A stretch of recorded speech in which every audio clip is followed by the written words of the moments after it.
Welcome back, everyone. We are taught to say, I'm sorry, whenever we've hurt someone, but have you ever said those words without really meaning them? I think we all probably have, at least at some point in our lives, especially when mom and dad are like, just say I'm sorry. Yeah. So Gail Nelson with Journey Counseling is here to walk us through the best way to apologize, so it's actually sincere. Gail, thanks for being here. Good morning. Well, good morning. That was quite the night last night, wasn't it? Yeah.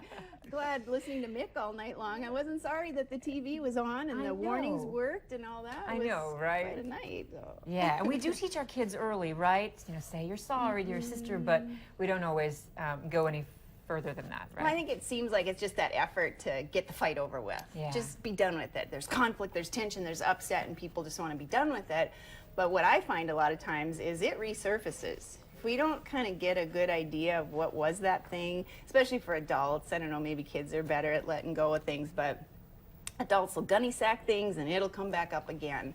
Twice already this week I've spent time with individuals in a session where it's like, well, that old argument came up in the new argument, and then we have to work on both arguments, try to figure out what was the upset, what are you sorry about, because you have a lot of stuff going on at the same time. So what should we start with first if we are, learning to say we're sorry? Okay, well, let's try to just really understand the situation. Because a lot of times I think what gets mixed up is there's two things going on. You are sorry you offended somebody. I'm sorry I upset you. I'm sorry that you were misunderstanding what I meant by that. But I really meant what I said. So that's the dilemma I think these apologies come with, because people think that the apology blankets over, oh, now everything's fine. Might not be. So do you need to check in with the other person and kind of go, hey, are we good, or is there anything else? Or, I mean, how do you, because what I sense from people is, yeah, you can say the words, but it's more of a feeling. Like, you can tell when someone's sincere versus, like, it's just the words they're saying. And I wonder what part of our culture has this aversion to conflict too, because people will, you'll ask, well, did I offend you?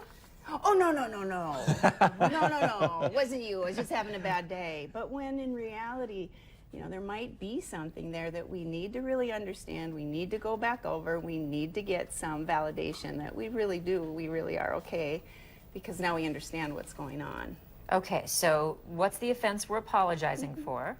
When I use a little tool with people called Did I, because in conflict as a mediator, what we know is usually the conflict starts because you, when you said this, I got upset. Oh, whoa, Right. So if we can ask for that feedback up front, did I upset you? Did I frustrate you? Did I create a problem? Did I, create something there where we're not clear? What are we arguing about? Did I confuse you? Then maybe start from there. It changes how we communicate. Okay, so when we're talking about the behavior too, don't guess, you should ask. And meaning is often hidden. We can be so clear what we mean. We know exactly what we mean. And we'll hear that in arguments when I have a couple and something keeps coming up again and again and again. They know exactly what they mean. But the other party is baffled. They're like, well, what do you mean by that? And so we have to go back over. I just call them speed bumps. We have to really slow it down and figure out what is it that you mean by that.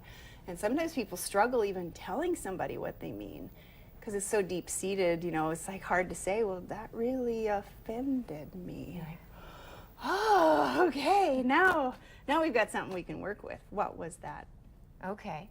And after that, do we get to the apology?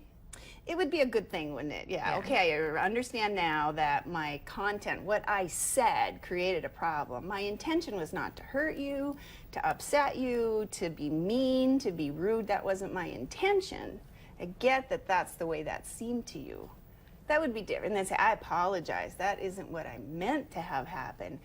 What I was hoping was to solve a problem, or then you go into that conversation.